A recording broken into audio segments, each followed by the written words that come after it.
Bom, como meu pai aqui já comentou com vocês, creio que todos vocês já estão aqui lembrados que estamos estudando as 7 imagens da igreja no livro de Efésios. Quantos aqui se lembram desse estudo? Amém.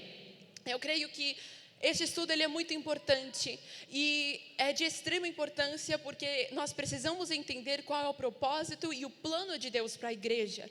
Qual é o propósito e o plano de Deus para as nossas vidas. A verdade é que a igreja dos nossos dias, do nosso século, tem se desviado dos padrões, dos propósitos de Deus escritos nas Escrituras. Hoje em dia estamos distraídos com muitas coisas lá no mundo e nos esquecemos daquilo que o Senhor declarou e nos pediu em sua palavra. Por isso, desde o início do ano, o Senhor ali tem nos ensinado sobre o que é de fato que Deus exige de nós como igreja, como corpo de Cristo na terra. Por mais que hoje a igreja dos nossos dias tenha se desviado, eu creio que este é o tempo em que o Senhor tem chamado a sua igreja de volta para si mesmo. Este é o tempo que o Senhor determinou para que voltemos os nossos olhos para a sua palavra e mudemos a nossa conduta, as nossas práticas de acordo com os simples mandamentos escritos nas Escrituras. Por isso eu creio que todo este estudo tem causado um despertar nas nossas vidas, amém? E hoje eu estarei dando continuidade a esse estudo, como meu pai já falou, trazendo para vocês a 5ª imagem da igreja do livro de Efésios, que é o templo. Vamos ver, olha só que bonito.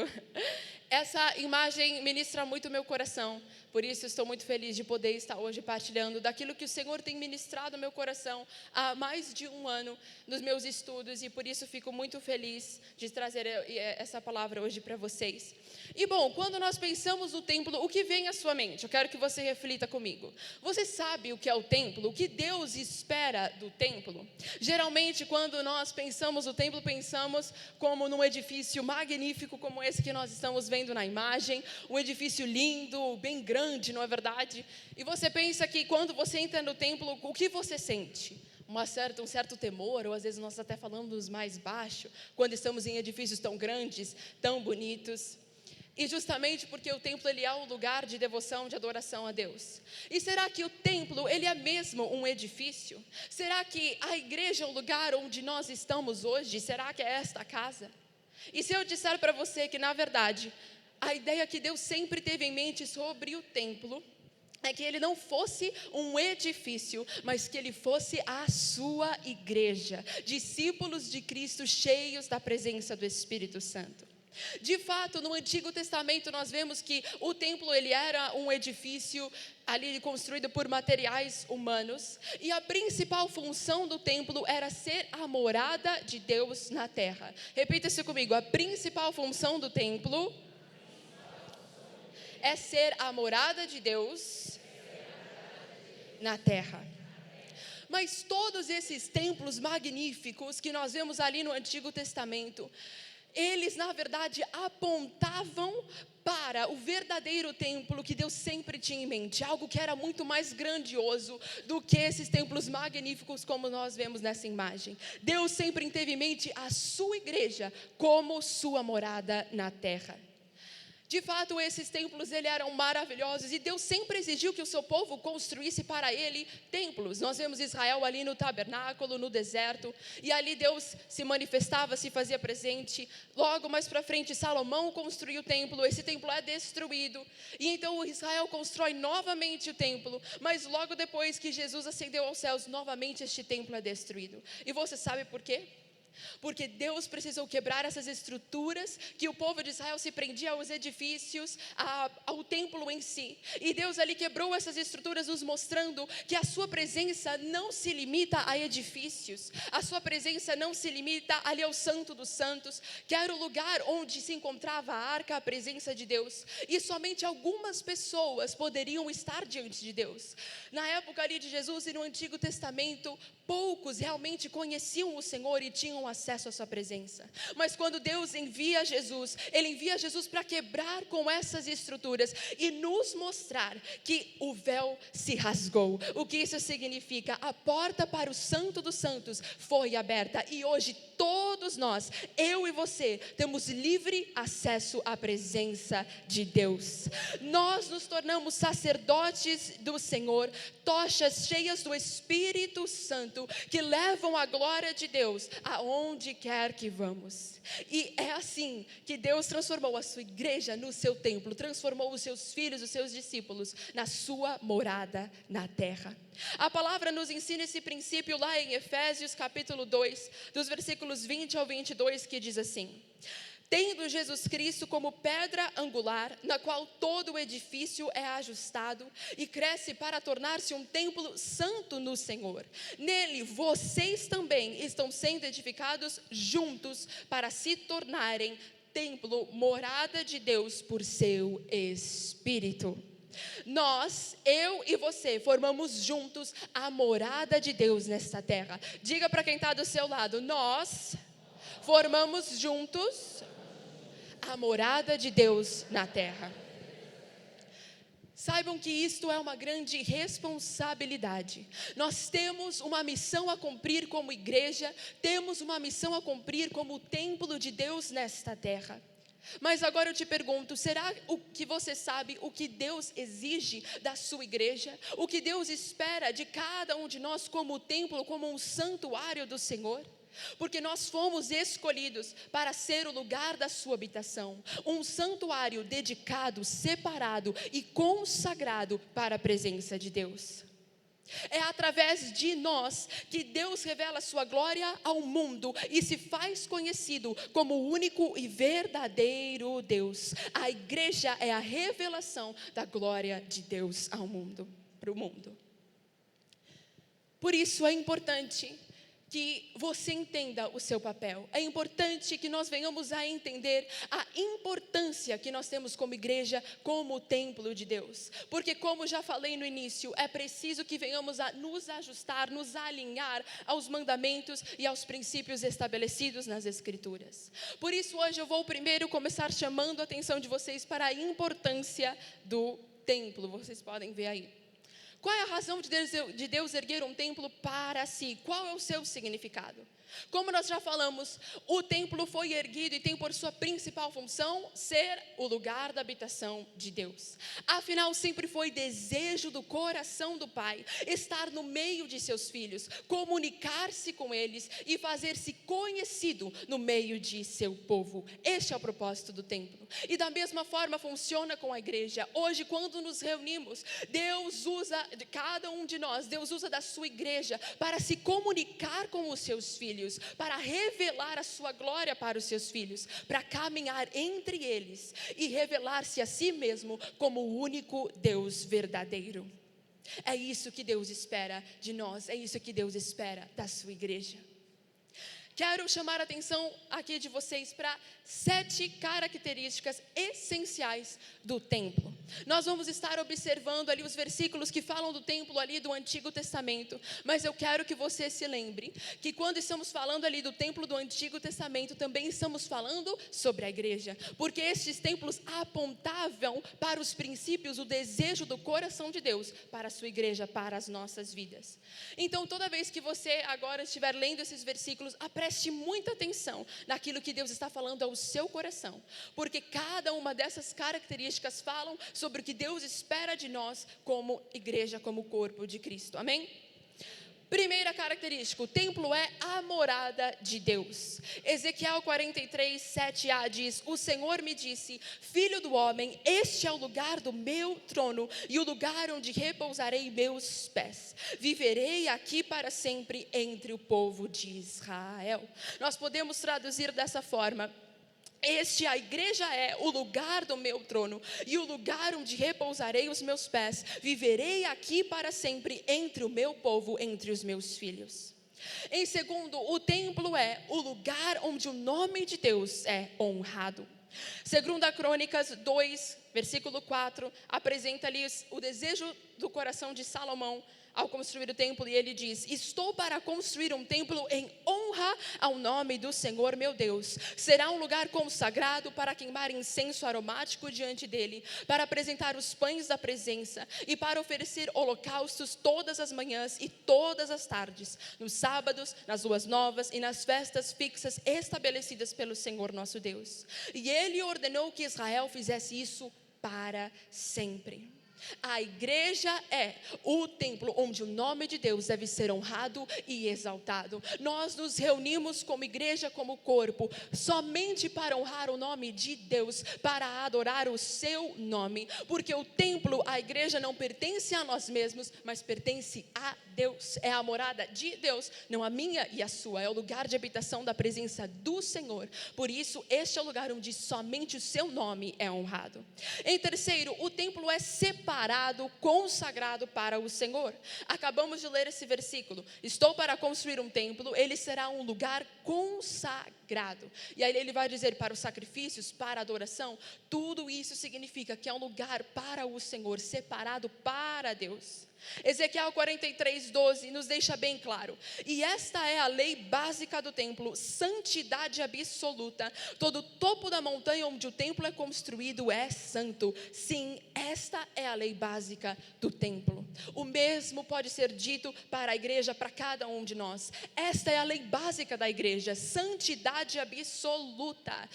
Todo o lugar onde se encontra a igreja, cada uma das vidas precisa ser santo. Sim, esta é a lei básica da igreja. Em quarto, o templo é o lugar de sacrifícios. Segunda Crônicas 2:6 também apresenta ali Salomão dizendo: contudo, quem poderia construir uma casa digna do Senhor? Nem mesmo os mais altos céus seriam capazes de contê-lo. E quem sou eu para pensar em construir um templo para ele, a não ser como um lugar para queimar sacrifícios diante dele? O templo, um lugar consagrado para o Senhor, é um lugar também onde eu me sacrifico. Nós estávamos falando sobre isso agora há pouco, falando ali das ofertas. Este é o lugar onde entregamos das nossas vidas, onde entregamos o nosso melhor diante de Deus. O templo é um lugar de sacrifício. Em quinto, o templo é um lugar de oração. Vamos ler aqui 2 Crônicas 6, e na verdade todo esse capítulo Salomão está ali orando e consagrando o templo ao Senhor. E quando Salomão ora, ele já determina que o templo seria um lugar de oração, porque ele diz: Senhor, quando o teu povo pecar ou fizer qualquer outra coisa, se eles orarem voltados para este templo, o Senhor vai ouvir dos céus. Olha o que ele diz: contudo, será possível que Deus habite na terra com os seres humanos? Nem mesmo os mais altos céus podem contê-lo, muito menos este templo que construí. Ainda assim, ouve minha oração e minha súplica, ó Senhor meu Deus. Ouve o clamor e a oração que teu servo te faz hoje. Guarda noite e dia neste templo, o lugar no qual disseste que colocarias teu nome. Ouve sempre as orações que teu servo fizer voltado para este lugar. Ouve as súplicas de teu servo e de Israel, teu povo, quando orarmos voltados para este lugar. Sim, ouve-nos dos céus onde habitas, e quando ouvires, perdoa-nos. Quando nos reunimos como igreja, devemos fazer a nossa intercessão, a nossa oração, o nosso clamor conhecido no reino dos céus. Logo mais para frente, 2 Crônicas 7, você vai ver aquele versículo que conhecemos muito bem: se o meu povo, que se chama pelo meu nome, humilhar-se, buscar a minha face. Ele vai dizer sobre essa busca, e o Senhor diz: eu vou ouvir dos céus, eu vou perdoar o meu povo, eu vou sarar a sua terra. Então este é o lugar onde nos reunimos para orar uns pelos outros, como temos aprendido. É o lugar onde nós reunimos para clamar, para que o reino dos céus possa invadir a terra. Os profetas continuaram falando sobre isso, e Jesus mesmo vai citar o versículo que nós vamos ler aqui, que diz: também abençoarei os estrangeiros que se comprometem com o Senhor, que o servem e amam o seu nome, que o adoram e não profanam o dia de descanso do sábado, e que se apegam à minha aliança. Eu os levarei ao meu santo monte de Jerusalém, e os encherei de alegria na minha casa de oração.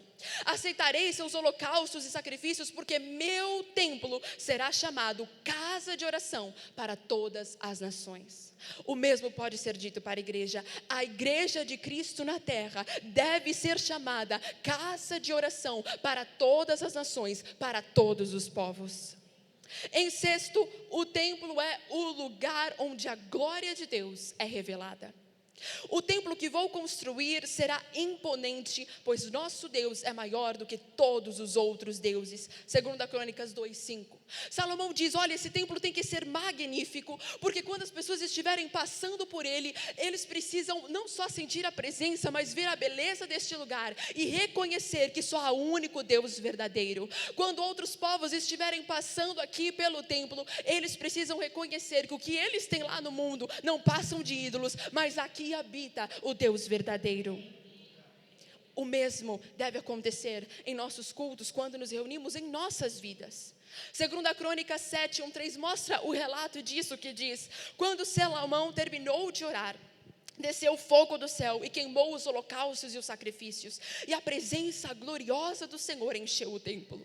Os sacerdotes não podiam entrar no templo do Senhor, pois a presença gloriosa do Senhor havia enchido o templo.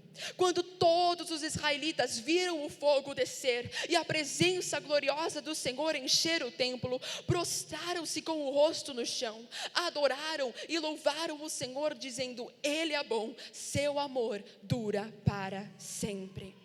E em sétimo, o templo é o lugar de adoração. Acabamos de ler: quando a glória de Deus se manifesta, quando a presença de Deus é real em nosso meio, não há outra resposta do coração do homem senão prostrar-se em adoração. Quando todos os israelitas viram o fogo descer e a presença gloriosa do Senhor encher o templo, prostraram-se com o rosto no chão, adoraram e louvaram o Senhor, dizendo: Ele é bom, seu amor dura para sempre. Aleluia! Será que você pode repetir isso comigo como um ato de adoração? O Senhor é bom, e seu amor dura para sempre. Amém. Aleluia.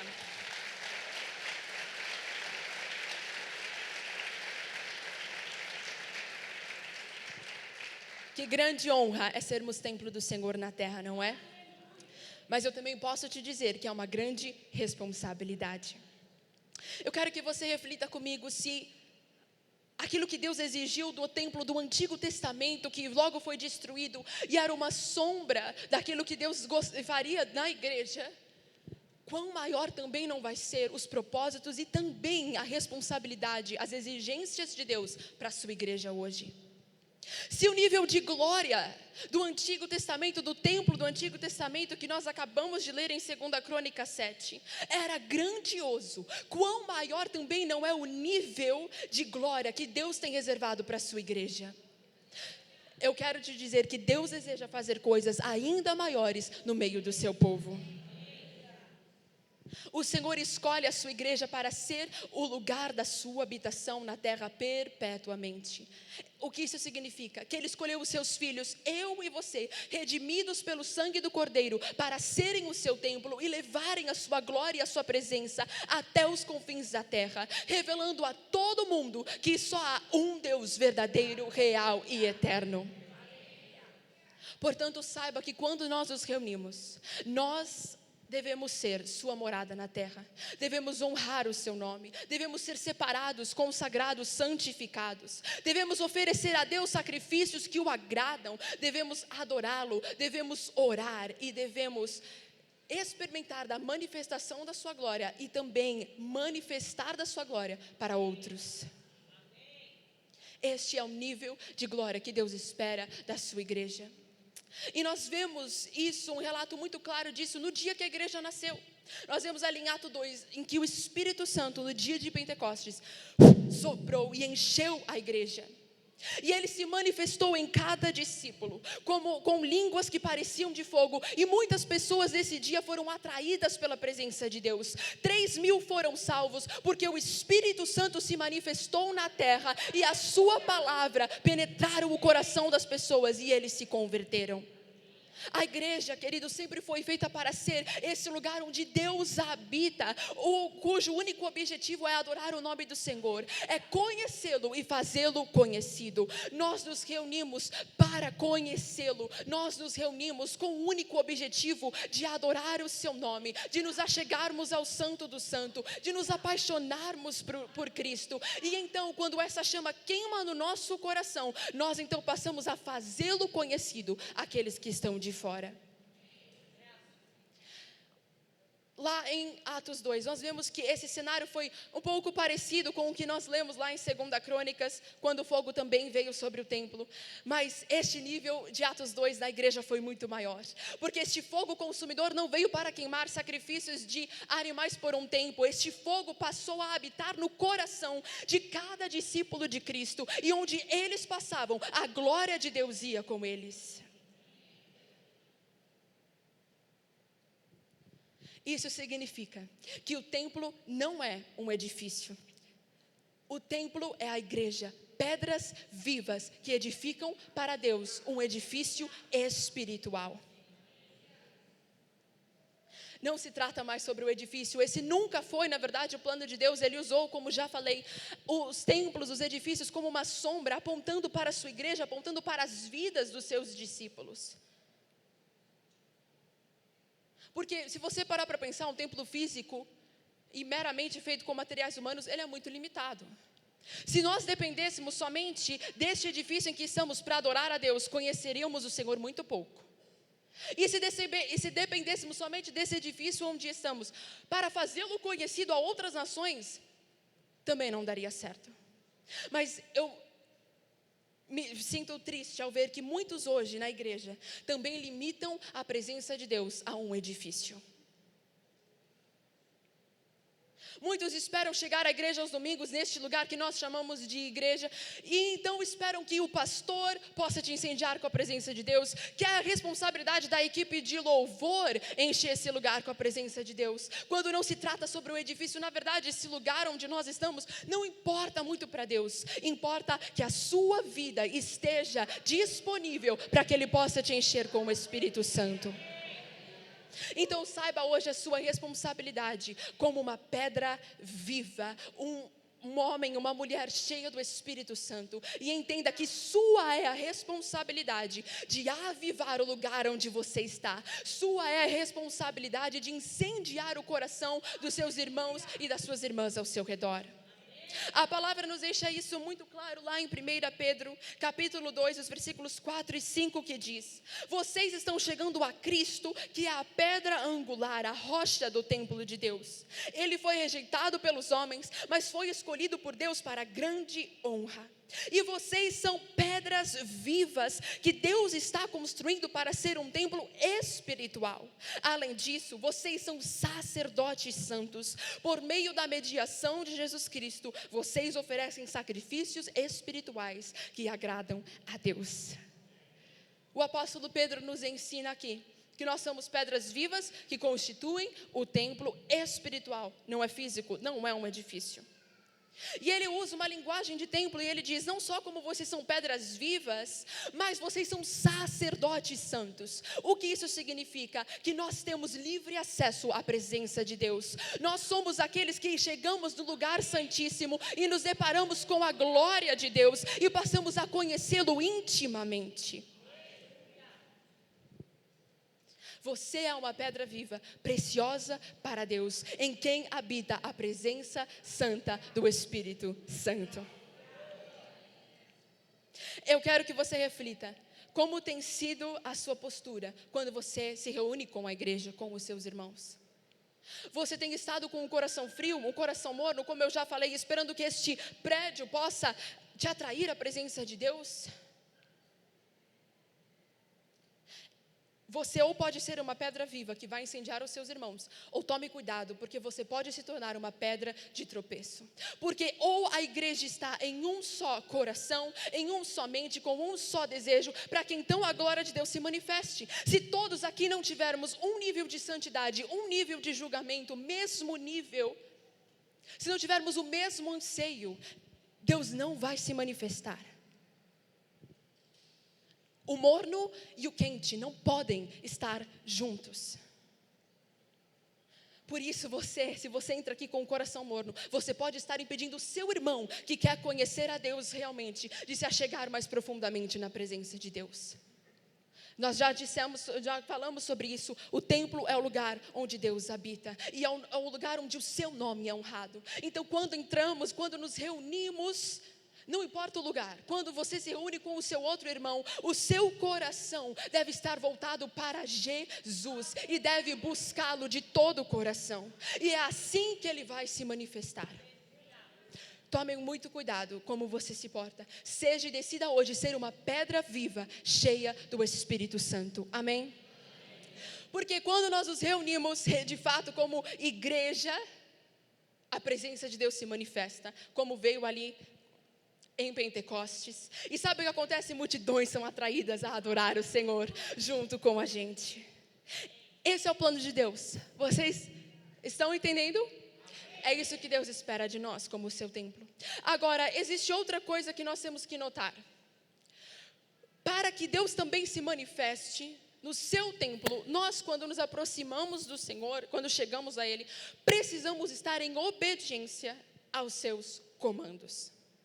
Para que cheguemos no templo e vejamos a glória de Deus ser manifesta, nós precisamos estar em obediência à lei do templo.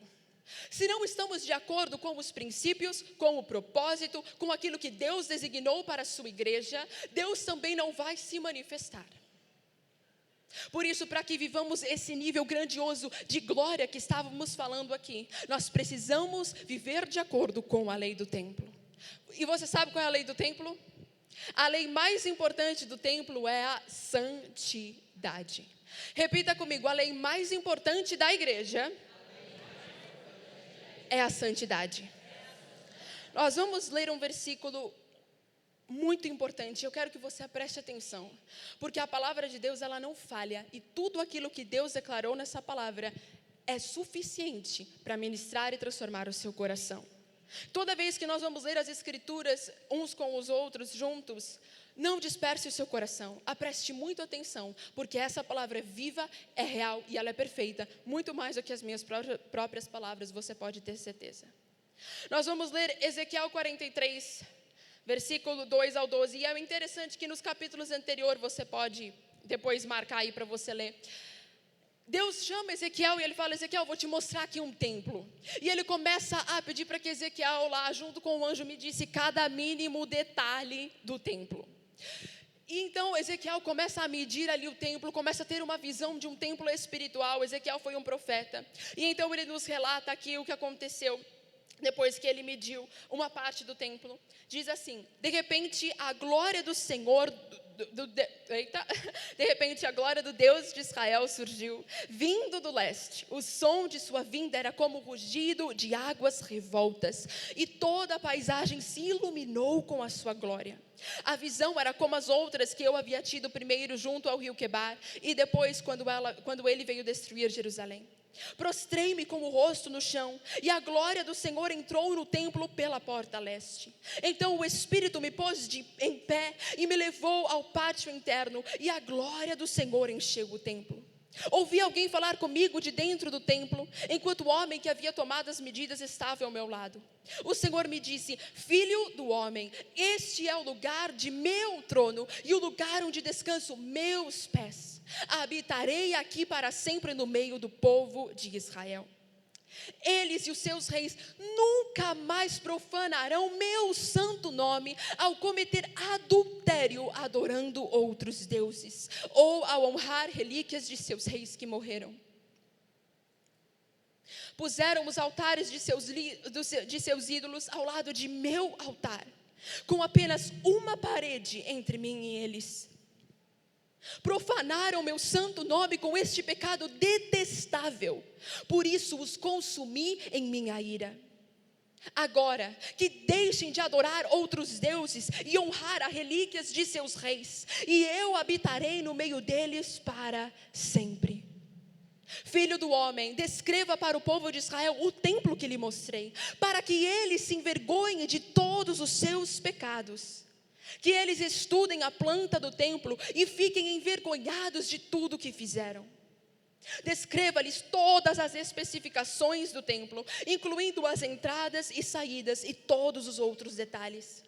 Fale de seus decretos e suas leis. Escreva todas essas especificações e todos esses decretos diante do povo, para que se lembrem deles e lhe obedeçam. E esta é a lei do templo, santidade absoluta. Todo o alto do monte onde está o templo é santo. Sim, esta é a lei do templo.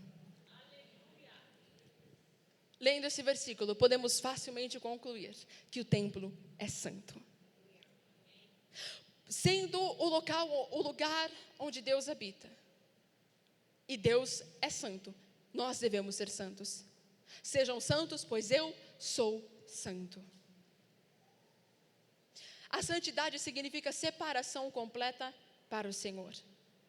Significa que devemos ser um povo separado, distinto dos demais. Isso se deve ao fato de que servimos a um Deus santo, que não permite que o seu povo se contamine com as práticas mundanas. Jesus falou sobre isso ao chamar os seus discípulos para carregar a sua cruz, para deixar o seu pecado e as práticas do mundo e para viver somente para Ele. E é isto que significa a santidade, exclusividade. Deus espera isso da sua igreja, mas Ele espera também isso dos mini templos, das pedras vivas que aqui se encontram. Ele espera isso da sua vida. Completa santidade. Que você se aparte de tudo aquilo que é mundano, de todas as práticas do mundo, e que você se consagre inteiramente para o Senhor, para que então Ele possa manifestar a sua presença em você.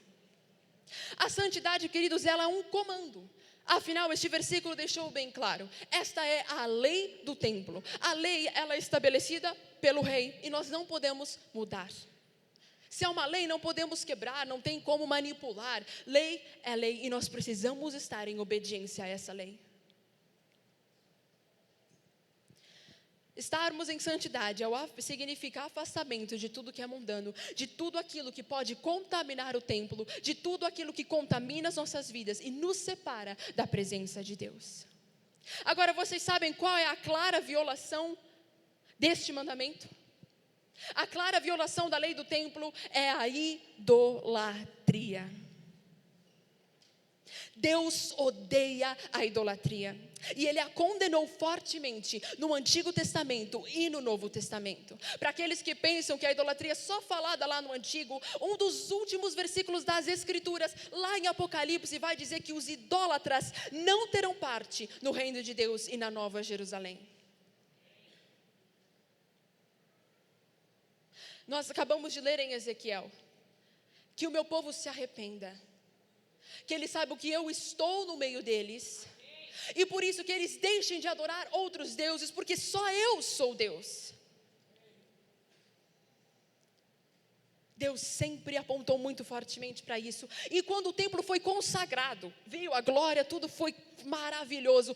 Deus fala para Salomão: Salomão, se você me obedecer, pode ter certeza que aqui o meu nome vai ser honrado. Mas Deus também trouxe uma consequência para a desobediência, para a idolatria. E nós vamos ler esse versículo junto. Lá em 2 Crônicas 7, dos versículos 19 ao 22. Isso é Deus falando. Mas se você, Salomão, ou seus descendentes me abandonarem e desobedecerem a meus decretos e mandamentos, seguindo e adorando outros deuses. Vamos só olhar um pouquinho aqui para o versículo. Como que os seus descendentes vão me abandonar e desobedecer os meus decretos? Seguindo e adorando outros deuses. Em consequência disso, arrancarei o povo desta terra que lhe dei, rejeitarei este templo que consagrei em honra ao meu nome, e farei dele objeto de zombaria e desprezo entre as nações. E embora este templo seja agora imponente, todos que passarem perto dele ficarão chocados. Perguntarão por que o Senhor fez coisas tão terríveis com esta terra e com este templo.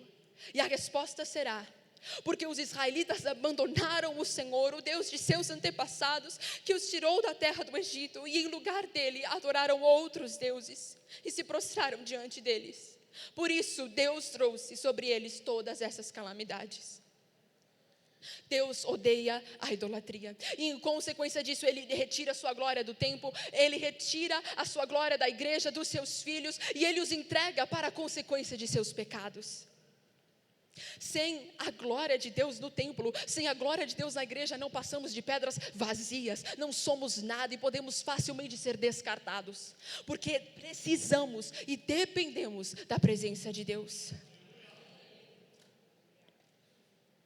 Entenda algo, a partir do momento que a presença de Deus deixa de ser o centro dos nossos cultos, a partir do momento que a presença de Deus deixa de ser o centro da sua vida, a partir do momento que os mandamentos, os princípios das Escrituras deixam de ser o mais importante para você e para a igreja, isso aponta para o fato de que há ídolos que estão tomando lugar que pertence somente a Deus. Deus condenou a idolatria, mas sabe o que o seu povo fez? Antes mesmo Deus já tinha avisado, e foi exatamente isso que Israel fez. Eles profanaram o templo com ídolos nojentos, e este foi o pecado que acendeu a ira de Deus, a ponto do Senhor destruir o templo e castigar Israel, mandando-os para o exílio, para longe da sua terra. Você pensa que Israel aprendeu a lição? Eles voltam, reconstroem o templo, mas dessa vez o templo também se contaminou, e não foi com imagens. O templo, que era um lugar santo, também se tornou uma bagunça quando Jesus entrou pelo templo. E dessa vez foi o próprio Senhor Jesus Cristo quem condenou a idolatria. Ele entrou pelo templo e ele viu que havia mercadorias de fora sendo vendidas dentro do templo. Ele viu que tinha se tornado uma bagunça, estavam comprando, vendendo, trocando dinheiro, e o Senhor Jesus se enfurece, a ponto de fazer um chicote para derrubar as mesas e expulsar aqueles que estavam envolvidos em tal obra. Jesus exclama: a casa de meu pai deveria ser uma casa de oração, citando Isaías 56 que já lemos, e não um covil de ladrões. Outras versões dizem: não comercializem o templo, porque a casa de meu pai é uma casa de oração para todas as nações e não um covil de ladrões. Nós lemos essas histórias e nos chocamos ao ver a desobediência de Israel. Falamos: Jesus, que bom que você fez isso lá no templo, porque como que os fariseus não viram isso? Mas a triste verdade é que nós estamos cegos para a nossa própria realidade, que não se difere da realidade de Israel ou dos fariseus no Novo Testamento. Assim como Israel, a igreja deste século tem profanado o santo templo de Deus com imagens sujas, com ídolos imundos, que tem retirado a presença de Deus do nosso meio. E eu vou te dizer, do mesmo modo, Deus se enfurece ao ver que nossos ídolos têm se tornado mais importante do que a sua presença em nossas próprias vidas e em nossos cultos. E certamente, se Jesus estivesse aqui hoje, Ele também faria um chicote e derrubaria muitas estruturas que nos deixariam chocados. E Ele falaria a mesma coisa: a casa de meu pai deveria ser uma casa de oração, uma casa de adoração, não um covil de ladrões, não o local onde habitam mercadorias de fora. Hoje temos infiltrado as nossas próprias vidas com mercadorias de fora, com pensamentos, com práticas, com ideias, com visões do mundo.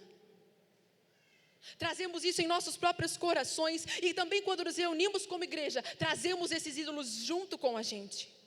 Mas ainda assim, nos orgulhamos de estar no templo e pensamos que estamos a salvo, mas não é bem assim.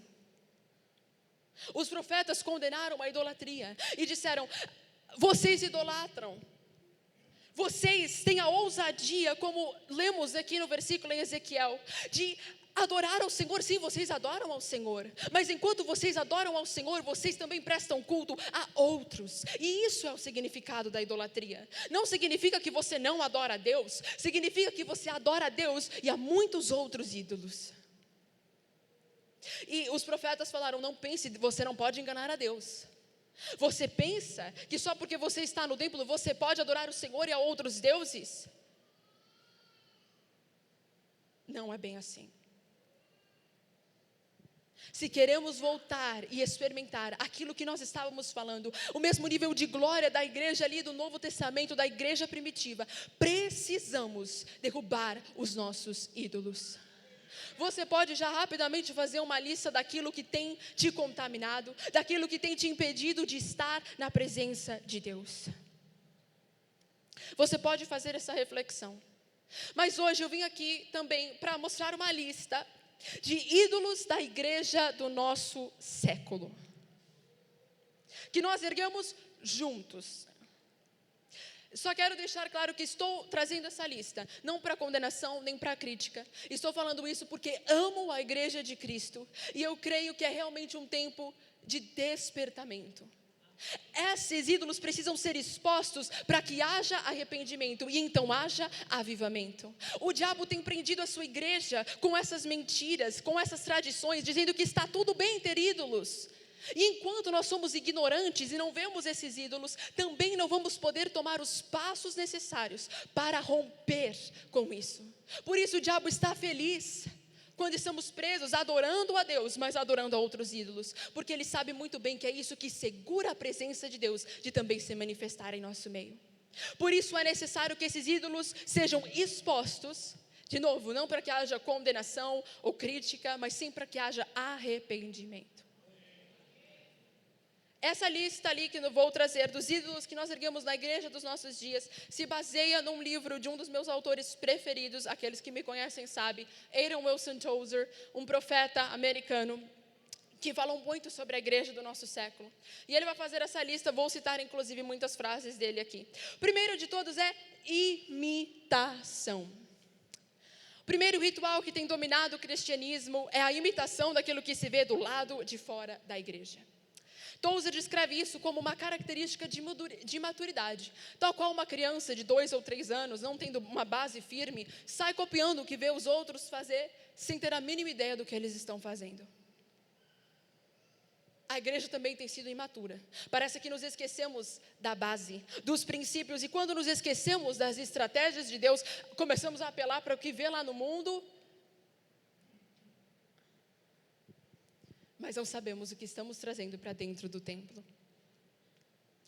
Não é possível encontrar na Bíblia, nem na história do Antigo Testamento, de algum modo, qualquer coisa que sugira compatibilidade entre o secular e o sagrado. O padrão da igreja deveria ser muito mais elevado e grandioso do que o mundano, porque aquilo que satisfaz a igreja de Cristo jamais deveria satisfazer o mundo. O verdadeiro cristão, a verdadeira pedra do templo, tem um apetite insaciável por Cristo somente e pelos interesses dele, enquanto o mundo não possui tal anseio. Nós temos que tomar cuidado com a imitação. Sabe por quê? Porque todo ponto do templo, como nós estávamos falando, é porque eles devem olhar para nós e ver que nós temos a presença que eles não têm.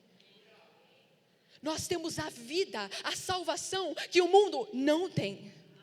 Mas sabe o que acontece quando adoramos os ídolos? Nos tornamos iguais a eles. É isso que fala a palavra, você pode encontrar isso no livro de Salmos.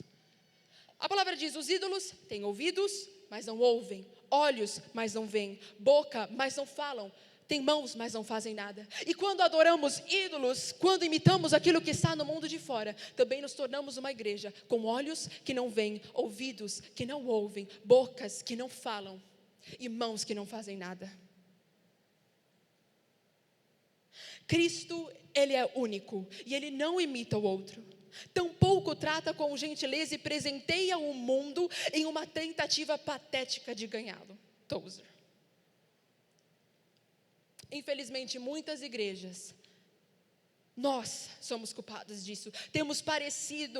Estamos mais parecidos com o mundo do que com os padrões do Novo Testamento. Nós, como discípulos, será que nos paremos mais com Pedro, com Paulo, ou com aquilo que se vê no mundo lá fora? A palavra fala muito claramente sobre isso. 2 Coríntios 6, 14 ao 18. Não se ponham em julgo desigual com os descrentes, pois o que tem em comum a justiça e a iniquidade? Ou que comunhão pode ter a luz com as trevas? Que harmonia há entre Cristo e Belial? Que há em comum entre o crente e o descrente? Que acordo há entre o templo de Deus e os ídolos? Pois somos o templo do Deus vivo. Como disse Deus, habitarei com eles, e entre eles andarei. Serei o seu Deus, e eles serão o meu povo. Portanto, o Senhor diz: saiam do meio deles e separem-se. Não toquem em coisas impuras, e eu os receberei. E serei pai de vocês, e vocês serão meus filhos e minhas filhas, diz o Senhor Todo-Poderoso.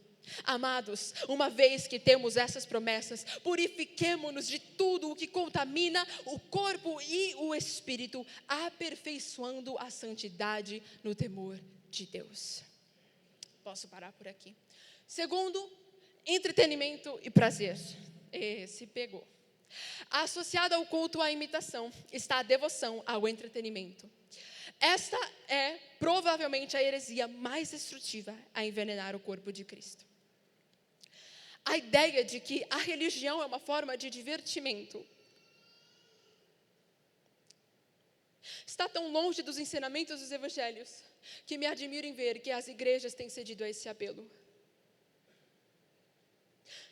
Quando se fala de entretenimento e prazer, se fala de nós mesmos e não do local em si, das igrejas. Nós somos aqueles que pedimos o entretenimento. Quantas vezes em nossa própria vida trocamos o momento de estar na presença de Deus por meros prazeres mundanos que parecem nos satisfazer? Quantas vezes trocamos a leitura das Escrituras, o estudo? Sim, é difícil, talvez é um pouco complicado, então nós trocamos isso pelo que é mais fácil, pelo que gera um prazer momentâneo. E então, quando estamos também reunidos, é isso que pedimos uns dos outros. Queremos performance, queremos emoção. Tudo que é sensacional, queremos boas frases, um bom pregador, um bom show, uma boa performance, uma boa adoração. Afinal, se a igreja fosse de fato o que era para ser só sobre oração, adoração ou leitura das Escrituras, seria chato. Isso é o que muitos de nós pensamos. Se não somos comovidos nas nossas emoções, parece que Deus não se moveu. Hoje em dia, se não temos ali a multidão pulando, gritando, fazendo muito barulho, parece que Deus não está no nosso meio, mas é exatamente o contrário. Quanto mais barulho do mundo, quanto mais entretenimento, quanto mais prazer, mais distante Deus está. Nós queremos aquilo que fala o nosso coração, queremos ouvir o que bem entendemos, como bem queremos. E tudo aquilo que nos afronta, eu não gosto. Esse é um dos maiores erros da nossa geração. Porque colocamos um pé atrás naquilo que nos afronta, naquilo que é difícil. E esperamos isso da igreja. Agora eu te pergunto, se Jesus estivesse aqui, em carne e sangue, e dissesse que o meu discípulo deve tomar a sua cruz, e aquele que ama qualquer coisa acima de mim não é digno de mim, eu fico pensando quem acharia isso sensacional. Fico pensando o quão emocionante seria subir na cruz para morrer. É justamente por isso que talvez ouvimos pouco falar sobre isso. Sabe por quê? Porque entramos numa geração que é dos últimos dias. Prazer, vemos muitos filmes, temos acesso a muitas coisas e estamos corrompendo a nós mesmos e o corpo. A palavra fala sobre isso, 2 Timóteo 3, 1, 2. Saiba que nos últimos dias, detalhe, isso aqui é Paulo falando para Timóteo, e ele não está falando do mundo, ele está falando da igreja. Olha, Timóteo, presta atenção com o que vai acontecer com aqueles que se dizem cristãos. Nos últimos dias haverá tempos muito difíceis, porque as pessoas só amarão a si mesmas e ao dinheiro. Serão cheias de si e amarão os prazeres em vez de amar a Deus. Serão religiosas apenas na aparência, mas rejeitarão o poder capaz de lhe dar a verdadeira devoção. Fique longe de gente assim, Timóteo.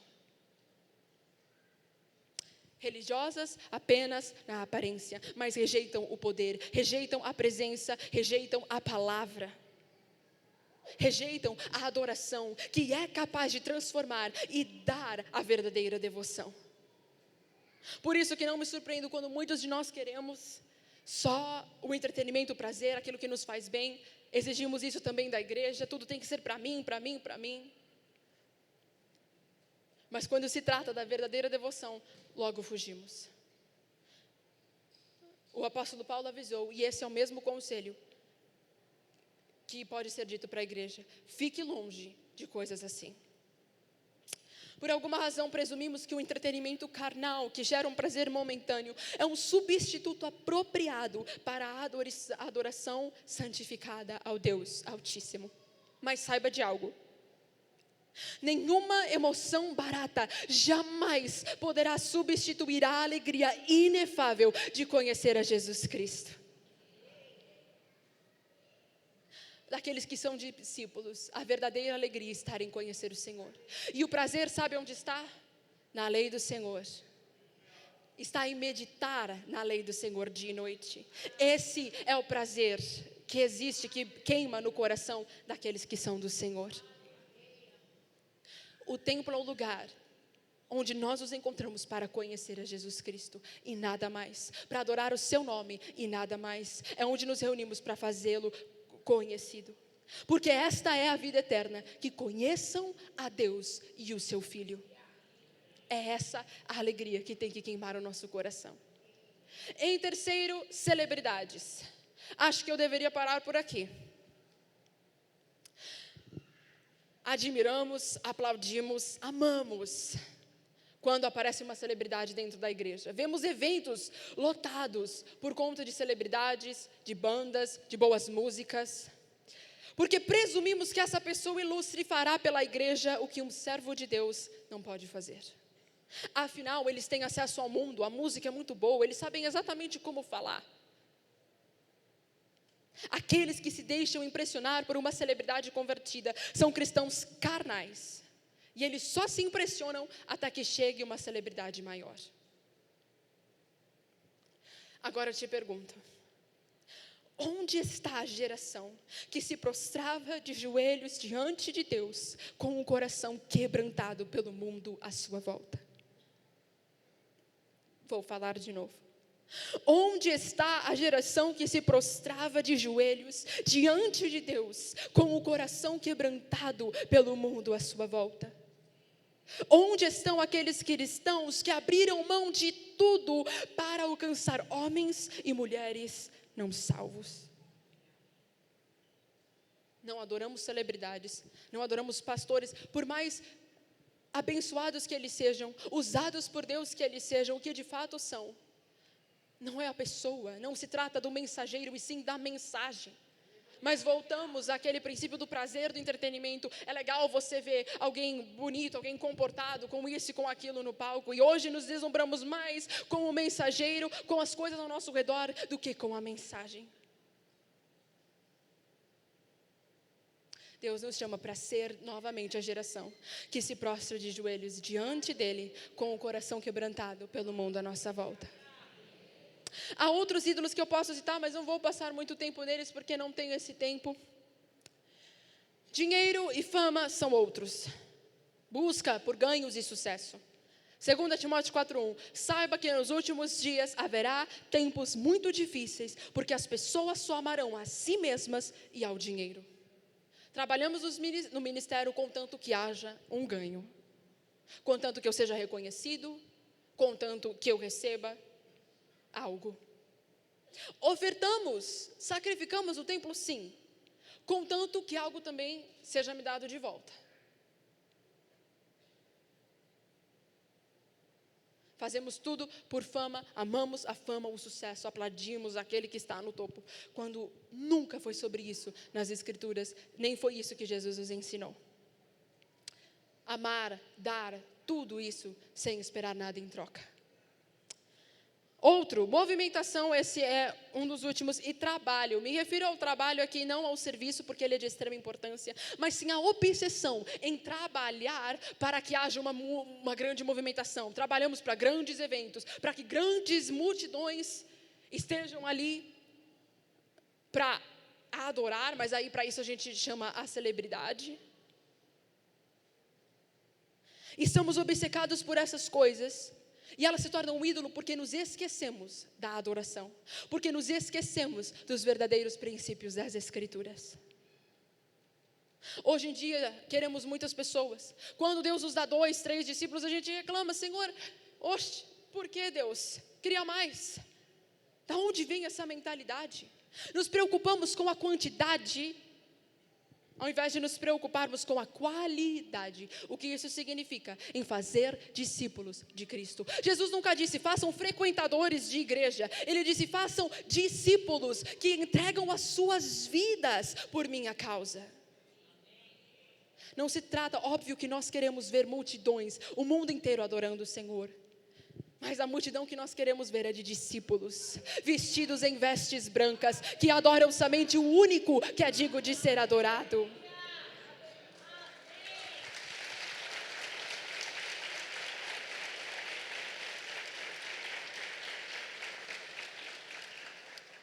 E por último,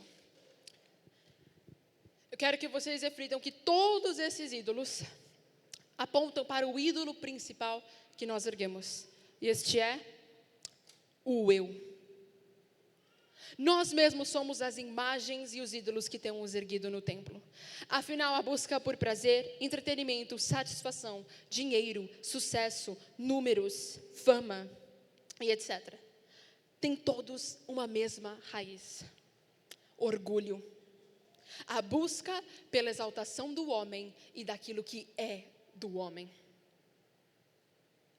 E a verdade sempre foi sobre isso. Adão e Eva foram tentados com o quê? Com o orgulho.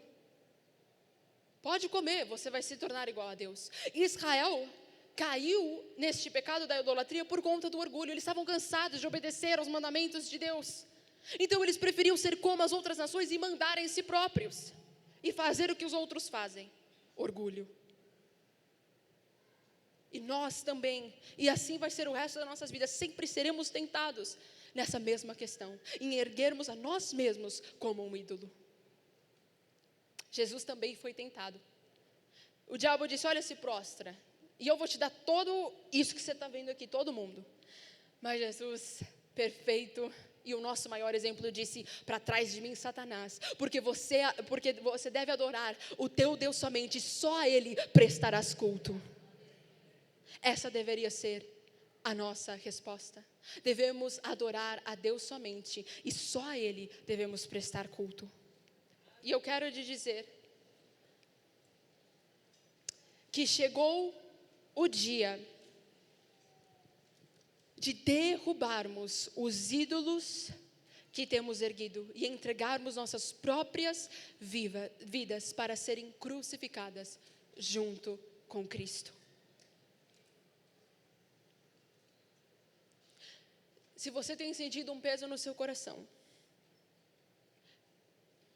é importante que isso que nós sentimos agora nos leve ao arrependimento.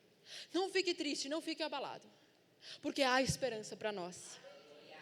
A boa notícia é que Deus não desiste do seu povo. Ele os disciplina, refina, corrige, mas Ele faz isso visando o bem do seu povo. O Senhor fez uma aliança irrevogável com a sua igreja, e Ele jamais quebrará a sua aliança. Mas hoje Ele nos chama ao arrependimento. Não podemos aceitar ser como o mundo lá fora. Não podemos aceitar ser uma geração que é presa cativa pelo entretenimento, pelo que se vê. Precisamos voltar a amar a Deus e a conhecê-lo de todo o coração. O que levou Israel a colocar ídolos é porque eles não conheciam de fato a Deus. E a igreja, que deveria ser este ambiente onde estamos aqui para conhecer a Deus, onde nos reunimos para amá-lo, para conhecê-lo, também se tornou vazia por conta dos ídolos. E hoje poucos conhecem a Deus intimamente. E por isso, poucos de fato somos discípulos. Deus quer que hoje a sua igreja derrube esses ídolos. Derrube primeiro os seus próprios ídolos. Quais os ídolos que você tem erguido na sua vida? Quais são as distrações? O que tem te impedido de conhecer o Deus verdadeiro e único, que é digno de todo louvor e de toda adoração? Se arrependa hoje. E ajuste a sua vida de acordo com os propósitos e preceitos estabelecidos nas Escrituras. O arrependimento deve ser genuíno, para que então possamos provar de uma manifestação grandiosa da presença de Deus. Os profetas têm dito que essa é a geração que vai ver o maior derramamento do Espírito Santo. Essa é a geração que vai ver a maior colheita de almas. Mas para que isso aconteça, é necessário o arrependimento. É necessário que sejamos a igreja e o povo que Deus quer que sejamos. Por isso, para experimentarmos o avivamento, precisamos de uma reforma. Precisamos reconstruir os nossos templos, as nossas vidas, e precisamos também reconstruir a igreja. E há 4 princípios que eu vou citar aqui para vocês, para uma reforma, me baseando nas reformas do Antigo Testamento. O primeiro deles é procedimento correto. O que Deus falou para Ezequiel? Ezequiel, olha, fale para a especificação do templo, o propósito do templo, a lei do templo, para que o meu povo se arrependa. Quando nós entendemos o que Deus tem para nós, passamos a fazer da maneira certa, somos levados, somos constrangidos e levados ao arrependimento. E esse é o segundo, o arrependimento de todo o povo. Sempre há uma convocação de todo o povo que é necessária. Precisamos todos estar diante de Deus com um só coração e propósito, unidos e dispostos a nos arrependermos de todo o coração. E a palavra diz que se meu povo que se chama pelo meu nome humilhar-se e orar, buscar a minha presença e se arrepender, afastar-se de seus maus caminhos, eu os ouvirei dos céus, perdoarei os seus pecados e restaurarei a sua terra. Em terceiro é a purificação. Isso significa remoção dos ídolos. Remova os ídolos da sua vida hoje, e juntos venhamos a remover os ídolos que nós erguemos. Escute bem, esses ídolos não foram os outros que ergueram, fomos nós, somos todos culpados. Por isso precisamos todos clamar por misericórdia, para que o Senhor abra os nossos olhos para a nossa realidade, e também abra os olhos dos nossos irmãos que andam ignorantes. Precisamos clamar por essa misericórdia, para que possamos juntos purificar o templo, remover os ídolos. E em quarto é a renovação da aliança, do compromisso que temos com Cristo.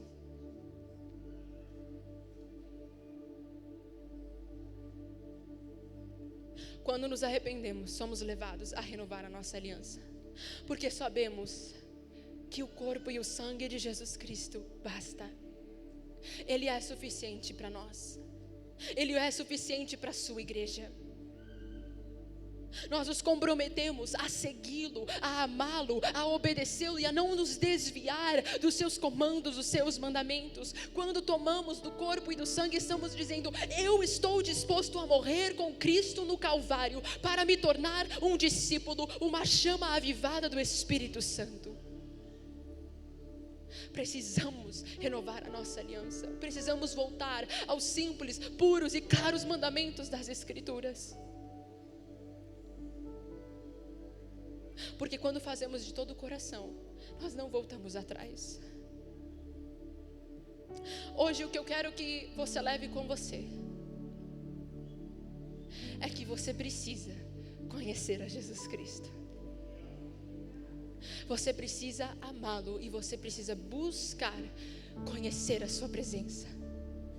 Porque somente quando você se torna um vaso cheio do Espírito, é então que toda a igreja também pode estar cheia do Espírito. Não vamos cair no erro de adorar outros deuses.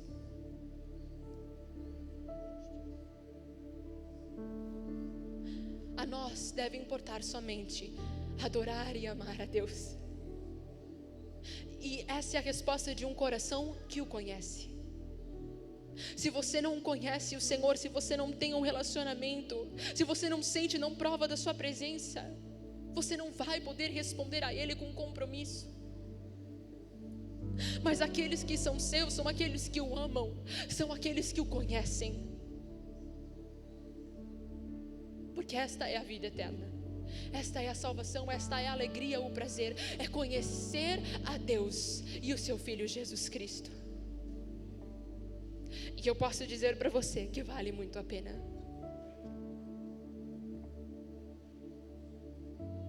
Ele é suficiente para nós, Ele é suficiente para mim.